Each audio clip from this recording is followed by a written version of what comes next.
Hello guys, welcome back to my channel আদিত্যর সাথে একটু মজা। তোমরা তো আগের ব্লগে দেখেইছিলে যে আমরা দেশে পৌঁছে গেলাম। সেদিনকার আর ব্লগটা বেশি বাড়াতে পারিনি। এবার পরের দিনের ভিডিওটা। তো পরের দিন আমরা সকালবেলা উঠেই চলে যাচ্ছিলাম করমচলি স্টেশনে বাজার করার জন্য।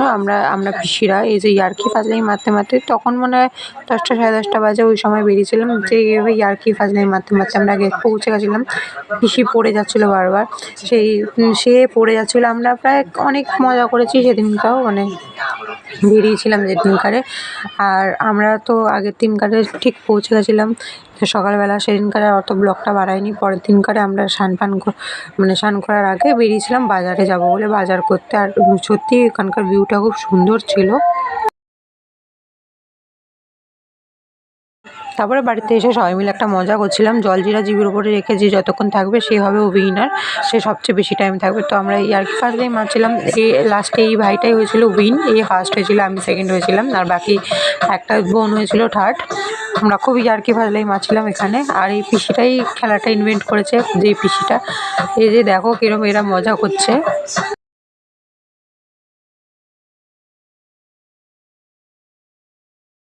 তারপরে খেলামেলা শেষ করে আমরা দুপুরের দিকে বেরিয়েছিলাম পুকুরে যাবো বলে। আর আমরা খুবই ইয়ার্কি ফাজলামি মারছিলাম পুকুরে যাবো বলে। ফার্স্ট টাইম পুকুরে যাচ্ছি, মানে আমার কাছে ফার্স্ট টাইম। আমি পুকুরে সচরাচর স্নান করি না, যেহেতু গ্রামে এসেছি, তো এই এক্সপিরিয়েন্সটা নিতেই হয় না পুকুরে যাওয়ার জন্য। ততক্ষণে রান্না বান্না সবার হয়ে গেছিলো। আগে একটা টিম আমাদের গিয়ে স্নান করে চলে এসছে, স্নান করে বাচ্চারা। আর বাকি এরা, আমরা সবাই মিলে যাচ্ছিলাম। এই দেখো সবাই কিরম বউ সেজে সেজে যাচ্ছিলাম। পুকুরটা বেশি দূর ছিল না বাড়িটা থেকে, মাত্র 2 থেকে 3 মিনিটে হাঁটা পথ। আর এই যে পুকুরটা, এটা একটা কাকিমাদের পুকুর। এই যে এদের বাড়িতেই তো এসেছি আমরা, তোমাদের তো আগের ব্লগে দেখিয়েছি। তো পুকুরে এসে আমরা ইয়ার্কি ফাজলামি মারছিলাম। আর এখানে এত গাছ, সত্যি কত সুন্দর সুন্দর গাছ। এই দেখো কত বড় বড় বাতাবি লেবু হয়েছে। তারপরে আমাদের পাশে একটা বাস যাচ্ছিল, তো আমরা এখানে বলি করছিলাম যে জীবনে আমাদের এত বাস খাবার পরেও আমরা আবার বাস ছাড়ে যাচ্ছি আলাদা করে বাস খেতে। আসলে বাস এটাই ইয়ার্কি মারলাম, জোকসা বাদ দাও। কিন্তু তোমরা বলবে কীরকম লাগছে তোমাদের এই ব্লগটা, কীরকম লেগেছে কমেন্ট করো কিন্তু অবশ্যই। আর সবাই কিন্তু এই দেখো টয়লেট করে নিচ্ছিলো যাতে, আর বলছিল যে পুকুরে নেমে যেন কেউ টয়লেট না করে। আর তারপরে আমরা পুকুরে নেমেও পড়েছিলাম। আর দেখো নেমে আমরা কি সুন্দর মজা করছিলাম সবাই মিলে, ঠিক আছে। আর তারপরে নেমে আমরা 11:30 নিয়ে চলেছিলাম দুপুরবেলার দিকে। আর বেরিয়েছিলাম আমরা তাল নেব বলে। তাল যেহেতু এখানে অনেক অনেক তাল গাছ, তাল ভরে থাকে, তাই যে আমরা ভেবেছিলাম যদি নিচে একটা তাল পড়ে থাকে। কিন্তু আমাদের ভাগ্যটাই খারাপ যে এই তালগুলো সব পচা ছিল।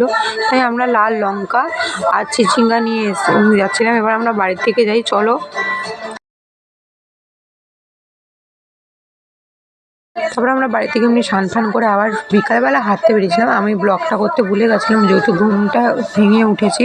আর এই দেখো একটু কলসিতে জল খাওয়ার প্র্যাকটিস করছে, দেখছি যে এইভাবে জল খেতে পারে কিনা। আর সত্যি গ্রামের লোকজন খুবই ভালো লেগেছে আমার গ্রামে গিয়ে। আর এই দেখো আমার সাথে ইয়ার্কি মারছে যে তুই কি জল খাবি। আর একে দেখো, ভাই তো আলাদাই ফরমায় আছে। আর ভিউটা দেখেছো তো দেখতে থাকো। তো সে আর পরের দিনকার, তারপরে আর ব্লগটা এক্সটেন্ড করা হয়নি। তারপরের দিনকার আবার ব্লগ এনেছি, যে আমরা বেরানোর আগের দিন মানে বৃহস্পতিবার দিন বিকালবেলা আমরা হাঁটতে বেরিয়েছিলাম। আমরা শুক্রবার দিন রিটার্ন হয়েছি। তো দেখো তোমরা গাইস কি সুন্দর ভিউজ দেখতে দেখতে আসলাম। আর গ্রামটা কিন্তু খুবই সুন্দর ছিল, দেখতেই পাচ্ছ রাস্তাঘাট কত পরিষ্কার। আমার কিন্তু খুবই ভালো লেগেছে পার্সোনালি। আমরা এই যে এই মন্দিরটা দেখতে পাচ্ছ, আমি না মেন হাঁটতে বেরিয়েছিলাম এই মন্দিরটা এসে ফটো তুলবো বলে। আসলে এই মন্দিরটা একজনের বাড়ির মন্দির ছিল, তাই আমরা ফটো তুলিনি। কিন্তু অন্য এক জায়গায় গিয়ে একটা ঘাটের সামনে আমরা অনেক ফটো ভিডিও তুলেছি। আর দেখো আমি একটু ঢং করে নিচ্ছিলাম। তারপরের দিন মানে শুক্রবার দিন আবার আমি ফিরে এসেছি, যেহেতু বাড়ি চলে যাচ্ছি। সেদিনকারে আমরা 12টার সময় মানে বেরিয়ে গেছিলাম ঘর থেকে, খেয়ে দিয়ে স্নান করে। তারপর আমাদের 1:30টার সময় ট্রেন ছিল। আসলে ট্রেনটা 1:30টায় ছিল না, 2:10-এর ট্রেন ছিল। আমরা একটু আগেই বেরিয়ে গেছিলাম। তো দেখো আমরা ট্রেন স্টেশনে পৌঁছেও গেছি একটু গল্প করতে করতে সবার সাথে। আর এই যে এই ট্রেনটা যেটা আসছে, এই ট্রেনটা করেই আমরা বাড়ি যাব। আর দেখছো মেঘটা কি সুন্দর লাগছে। সবারই মনটা খারাপ হচ্ছিল বাড়ি চলে যাচ্ছি বলে, অনেকদিন একসাথে আবার থাকা হবে না, মানে এত আনন্দ করা হবে না। তো দেখো ভাই, মানে আমরা গাইস, আমার খুবই পার্সোনালি গ্রামটা খুব ভালো লেগেছে। আমি আরেকদিন যেতে চাই এই গ্রামটায়। তো আজ এই ব্লগটা রীতিমতো এতটাই থাকছে। আবার দেখা হবে নেক্সট কোনো ব্লগে। টাটা, বাই বাই, আর থ্যাংকস ফর